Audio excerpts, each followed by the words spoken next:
Hello दोस्तों, मैं सुमित वर्मा आप सभी का स्वागत करता हूं ओलिव वुड पर।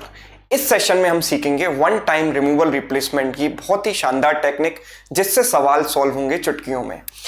जैसे कि आप ये सवाल पढ़िए, a vessel contains milk and water in the ratio 3:2। What part of the solution must be removed and replaced with water so that ratio of milk and water becomes 1:4, है ना। तो ऐसे सवालों के साथ आपका सामना अक्सर होता रहता होगा, है ना। और आप इसको अलग अलग तरीके से, हर स्टूडेंट अलग तरीके से करता है। कुछ लोग बेसिक से करते हैं, कुछ रेशियो मेथड वगैरह लगाते हैं। बेसिकली देखा जाए तो यहाँ पर दो स्टेप हो रहे हैं, दो चीजें यहाँ पर हो रही हैं। एक तो ये कि मैंने कुछ सॉल्यूशन निकाला, पहले रेशियो था 3:2 और मैंने उसमें से कुछ क्वांटिटी मिक्सचर की निकाली, तो मिल्क भी कम हुआ, वाटर भी कम हुआ, है ना। मिल्क भी कम होगा, वाटर भी कम होगा। और फिर मैंने क्या किया, उसमें उतना ही पानी मिला दिया, उतना ही क्या कर दिया, पानी मिला दिया। तो पानी मिलाया यानी कि पानी बढ़ेगा। मिल्क तो कम हो गया था, लेकिन पानी हमने बहुत ज्यादा मिलाया। जितना मिल्क और वाटर टोटल हमने निकाला था, उतने के बराबर मैंने पानी मिलाया है। तो अल्टीमेटली अगर ओवरऑल एक स्टेप में मैं इस प्रोसेस को देखूंगा, तो मैं इतना तो समझ सकता हूं कि मिल्क कम हुआ है और वाटर इंक्रीज हुआ है ना। एक एग्जाम्पल से हम इसको समझते हैं। वैसे तो मैं ये टेक्निक आपको 1 मिनट में समझा सकता हूं, लेकिन अगर उसके पीछे का बेसिक भी क्लियर हो जाए तभी मजा आता है। तो जैसे कि अगर मिल्क और वाटर का रेशियो 3:2 था, तो मैंने मान लिया कि सपोज 30 लीटर मिल्क और 20 लीटर पानी था। एक एग्जाम्पल हम ले रहे हैं। अगर हम इसमें से सपोज 10 लीटर सॉल्यूशन निकाल रहे हैं, तो जो 10 लीटर निकलेगा उसमें भी तो रेशियो 3:2 होगा, है ना, क्योंकि हमने इसी में से निकाला है। तो अगर मैं 10 को 3 और 2 के अनुपात में बांटूंगा, तो 6 लीटर मिल्क और 4 लीटर पानी यहां से निकलेगा। तो हमने क्या किया, 6 लीटर मिल्क यहां से निकाल दिया, 4 लीटर पानी यहां से निकाला, यानी कि मिल्क बचा 24 और पानी बचा कितना, 16। तो आपने देखा कि मिल्क भी कम हुआ, वाटर भी कम हुआ। अब मैंने क्या किया कि उतना ही पानी मिला दिया जितनी क्वांटिटी हमने यहां से निकाली थी। कितनी निकाली थी, 10 लीटर। तो 10 लीटर पानी हम यहां पर मिला देते हैं, तो पानी हो गया 26। तो हम क्या यहां पर देख पा रहे हैं कि मिल्क डिक्रीज हुआ है, 30 से 24 हो गया, और वाटर 20 से क्या हो गया, 26 हो गया, यानी कि पानी इंक्रीज हुआ है ना। यही चीज मैं कहना चाह रहा था। अच्छा, एक और चीज आपको यहां नोटिस करनी है कि टोटल यहां पर 30 प्लस 20 50 है, और यहां पर 24 प्लस 26 50 है। क्या मैं ये कह सकता हूं कि टोटल कांस्टेंट रहेगा?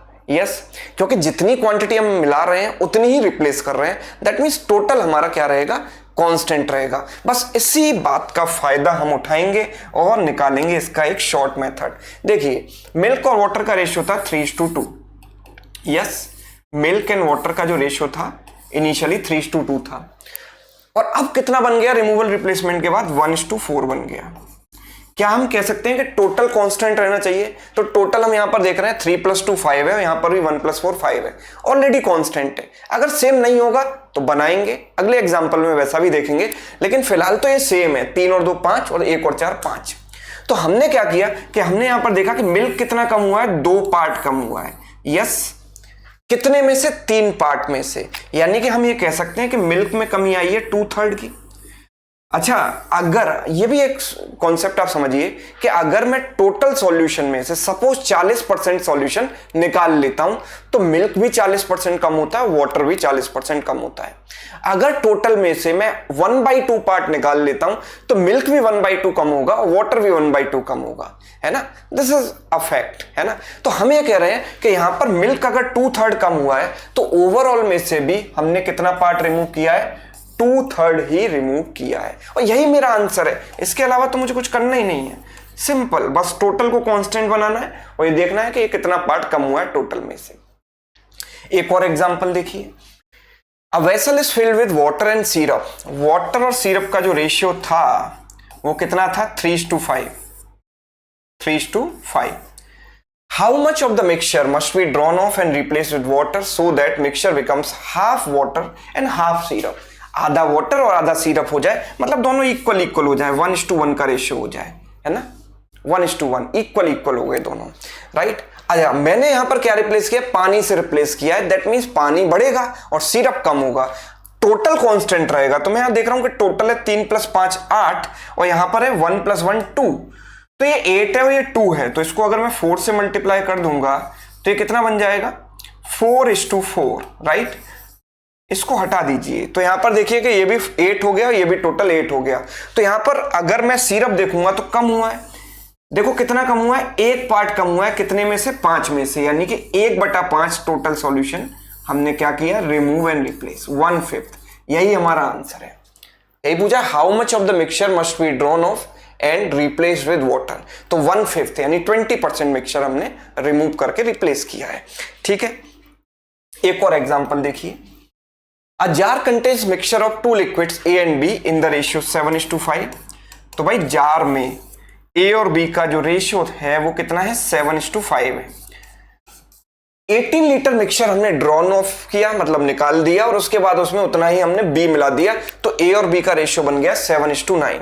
क्या बन गया, 7:9 बन गया, है ना। तो what was the quantity of original solution, है ना, ये हमसे पूछा गया है। तो आप देखो टोटल को हम सेम बनाएंगे, 7 और 5 12, 9 और 7 16, तो 12 और 16 का एलसीएम होता है 48, 48 बनाने के लिए 12 को 4 से मल्टीप्लाई कर दो और 16 को 3 से मल्टीप्लाई कर दो, सो इट विल बिकम 28:20, 48 हो गया total, and this will become 21:27। इन दोनों का सम भी क्या हो रहा है, 48 हो रहा है, राइट। तो कम कौन हुआ है, हमने B मिलाया है ना, B से रिप्लेस किया है, तो B तो बढ़ेगा, कम कौन होगा, A कम होगा। तो आप A का रेट देख लो, किस रेट से कम हो रहा है, 7 के रेट से कम हो रहा है। 7 का रेट 7 कम हुआ है 28 पर, यानी कि हम कह सकते हैं कि 1/4 कम हुआ है ना। तो हमने मिक्सचर कितना निकाला है, टोटल का 1/4 निकाला है ना, 1/4 निकाला है टोटल का, और एक्चुअल में जो हमने निकाला है वो निकाला है 18 लीटर। ये तो हमको दिया गया है ना कि एक्चुअल क्वांटिटी हमने कितनी निकाली है, 18 litre. So 1/4 of total is 18, so total must be 18 × 4 यानी कि 72 लीटर। ये मेरा आंसर हो गया। यही तो पूछा है, ओरिजिनल सॉल्यूशन टोटल कितना था, 72 लीटर, राइट। तो कॉन्सेप्ट आपको समझ में आ गया। तो ये सवाल सिर्फ और सिर्फ आपके लिए है, इसको आप होमवर्क में सॉल्व करेंगे और कमेंट में इसका आंसर बताएंगे। अगर वीडियो अच्छा लगा है तो उसको लाइक करना नहीं भूलेंगे, और कमेंट में मुझे ये भी बताएंगे कि ये वीडियो आपको कैसा लगा, और अपने दोस्तों के साथ शेयर भी कर देना।